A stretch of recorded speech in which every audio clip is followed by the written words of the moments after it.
Olá, estamos de volta para o último bloco do Frente a Frente, que recebe hoje o cientista político Leonardo Barreto. Ele que é da Vector Consultoria, tem uma vasta experiência de acompanhamento, não só das eleições, como também da movimentação ali do Congresso Nacional. Leonardo, em relação às bancadas, o que já dá para dizer em relação aos partidos? Quais são os partidos que devem ali dominar o parlamento no ano que vem? Denise, eu acho que a gente vai ter duas eleições para o Congresso. A primeira é a do dia 2 de outubro. E essa eleição ela vai trazer um universo partidário muito diferente para nós. Né? Porque uma boa parte dos partidos não vai voltar, né? Porque vão ser bloqueados pela cláusula de barreiras e não vão receber recursos públicos no ano que vem. O pessoal estima que de quase 30 partidos que a gente tem competindo nas eleições, 15 podem não voltar. Nossa, é muito metade. Exatamente. Né? E aí, o que acontece? O que esses partidos sem recursos públicos vão fazer? Aí eu acho que entra a segunda eleição, que a gente vai ter esses partidos fazendo processos de fusão.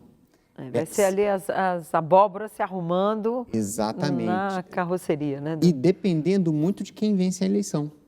Né? Para presidente. Para presidente. Porque, por exemplo, se o PT vencer, por exemplo, se o Lula vencer, ele vai tentar usar já o peso do executivo para reorganizar o Congresso, porque a gente sabe que esse modelo de coabitação de Congresso e Executivo, né, inclusive com o Congresso dominando uma boa parte do orçamento, não vai ser aceito pelo ex-presidente Lula caso ele vença.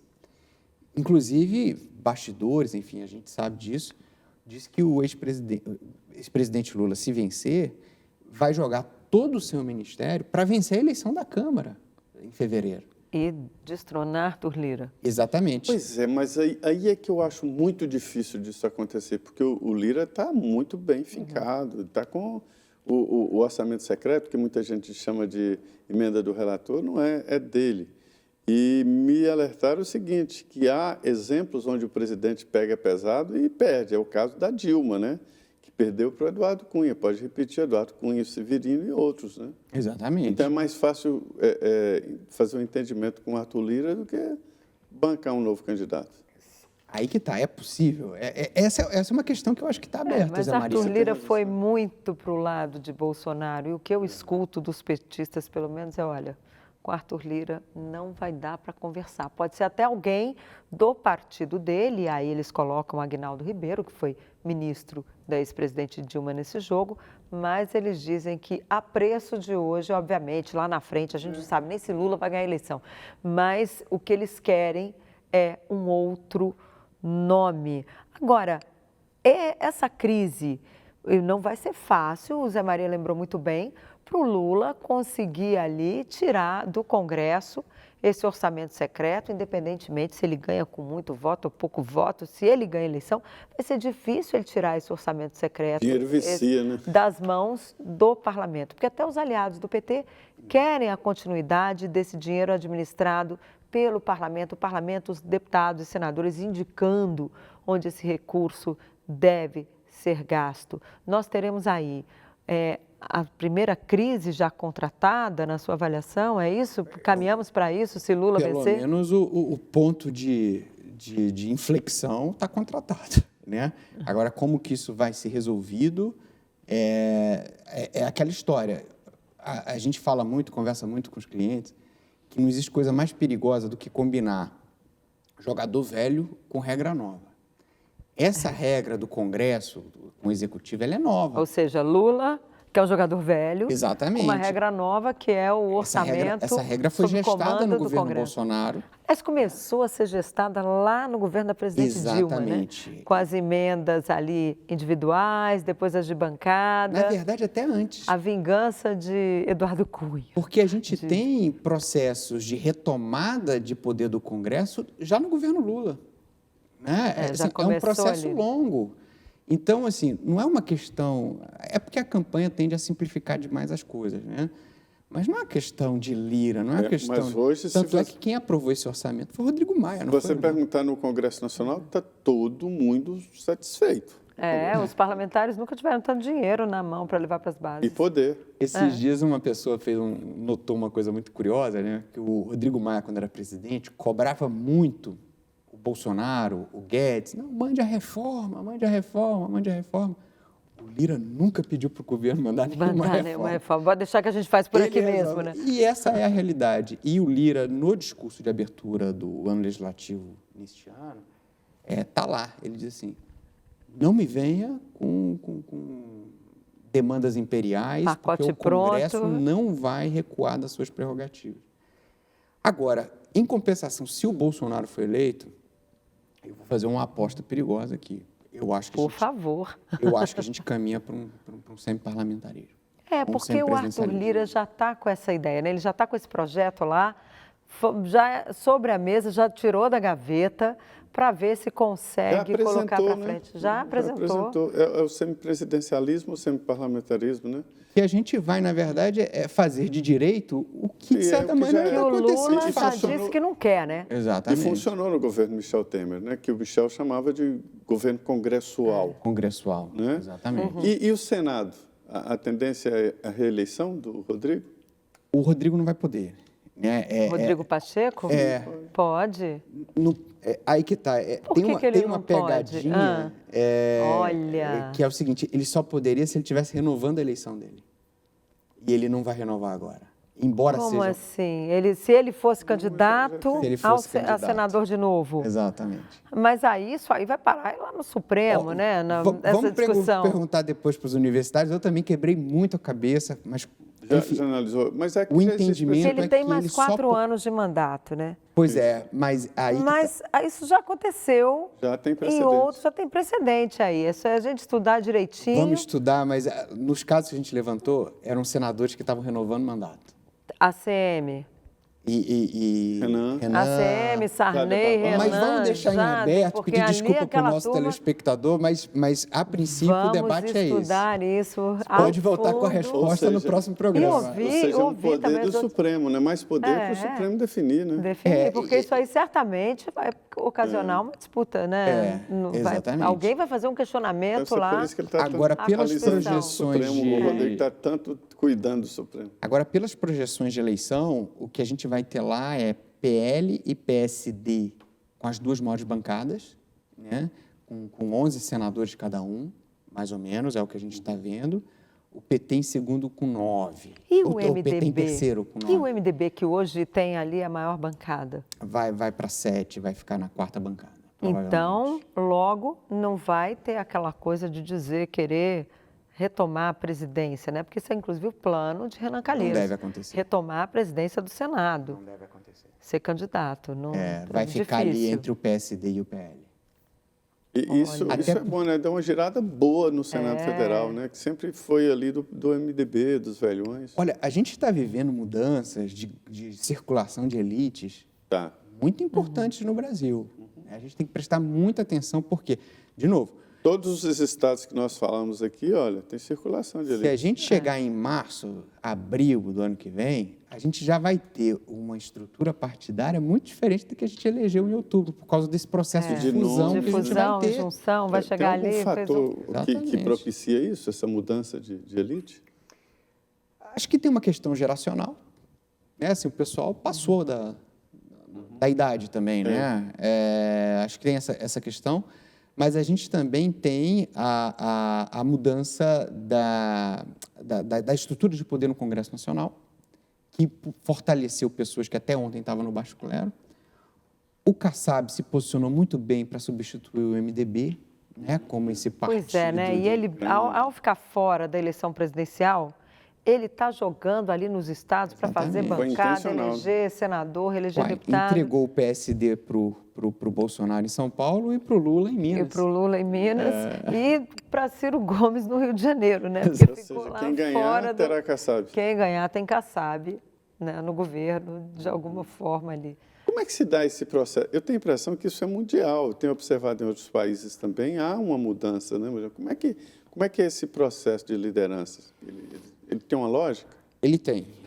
Primeiro, você tem uma desestruturação muito forte das questões tradicionais nas sociedades, né? E isso a gente está vendo em todos os lugares.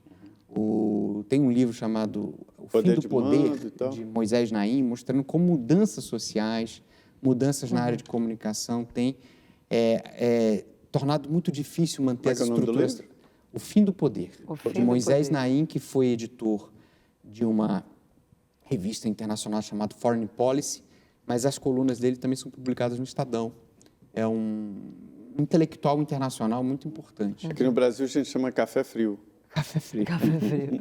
Agora eu queria entrar quando o governante, né, Denise, pede um cafezinho e o cafezinho começa a chegar frio e tal. Falo, porque, esse aí não vai mais para lugar nenhum. Eu queria entrar um pouquinho na questão do Chile, que essa semana rejeitou a Constituição, né, que estava lá, a nova Constituição, que era uma Constituição progressista, terminou rejeitada no plebiscito. Que lição a gente pode tirar daí? Olha, o Chile hoje é um país onde todos os outros do continente estão olhando, né? Tanto é que teve declaração do Gustavo Petro, né, da Colômbia, dizendo que Pinochet reviveu porque os chilenos não aprovaram a nova Constituição, no que é claramente um exagero, né, do Petro. E uma declaração do Maduro dizendo que faltou liderança ao ou presidente. Ou seja, um ditador, uma força. Só para explicar aqui, o Chile tinha uma Constituição liberal, né, da época do Pinochet, e cismaram que tinha que ter uma nova Assembleia Nacional Constituinte para tirar esse rótulo Pinochet. Aí fizeram uma carta muito bagunçada, né, detalhista. Dizem que lembra muito a do Brasil. Muito detalhista, cheia de direitos e com poucos deveres. Muitas utopias, né? Aí a carta não foi aprovada pela população. A nossa Constituição não precisou passar por esse processo, mas lá precisou e foi rejeitada. Teve um plebiscito, né, que rejeitou. Agora... E um referendo. E agora? O que vai acontecer? Então, duas coisas importantes. Primeiro, as pesquisas erraram. Era isso que eu ia entrar nas pesquisas, né? Que estavam falando em 46% para o não e deu 62%. Isso. Elas acertaram o resultado, né, que seria não, mas o não estava com 46% e deu 62%. Então, isso chama atenção exatamente para as polêmicas de pesquisa que a gente vive aqui. Né? Agora, o segundo aspecto foi que o Boric não se fez de rogado. Ele fez uma reforma ministerial hoje mesmo, cancelou os ministros que eram mais ligados aos movimentos sociais que foram importantes para a sua eleição, chamaram os partidos tradicionais, chamaram os profissionais. Chamou o Centrão, né? Chamou os profissionais e colocou a Constituinte na mão deles. Né? Disse, não, vocês que vão tocar esse processo agora. Aí, o que a gente tem que monitorar? Então, ele fez uma virada para o centro, né? Bem contundente. Até para evitar qualquer processo de impeachment, né? de descontrole. Agora, o que tem que ser monitorado? Qual vai ser a reação dos movimentos sociais? Porque hoje, que foram os movimentos que elegeram o Boric, hoje eles estão com as mãos abanando. Né? Então, o Boric vai ter que achar algo, né, para ajustar lá. Então, assim, ele está em busca desse equilíbrio, o que não é fácil. Então, assim, o Chile hoje é um ponto de atenção de todo o continente. E a democracia lá pode sofrer reflexos e dificuldades? Olha, ele conversou, ele mirou, né, o sistema tradicional, ele acha que essa foi a mensagem dos eleitores. Eu achei uma mexida boa, interessante, bem equilibrada. Eu tenho a sensação que os eleitores chilenos disseram o seguinte, né, olha, tudo bem, a gente teve lá os tumultos, a gente elegeu um cara com menos de 40 anos, de fora do sistema tradicional, mas a gente quer voltar para o eixo agora. Né? Não vamos exagerar nesse processo. Agora, a gente tem que ver de novo como é que os movimentos e os setores que radicalizaram lá atrás vão reagir. Além da eleição daqui, vamos ter que prestar atenção também no Chile. Né? Os vizinhos sempre equilibrando, né? Uma conversa boa com o cientista político Leonardo Barreto, ele que tem uma experiência muito boa da Vectra. A Vectra tem como cliente assim, empresários. Hoje são empresas e associações setoriais, né, que traçam cenário, né? Exatamente, que monitoram especialmente a agenda econômica do país, mas como as eleições se conectam com a agenda econômica, a gente ajuda o pessoal a fazer leitura do que está acontecendo. Muito bem. Muito obrigado, muito boa noite.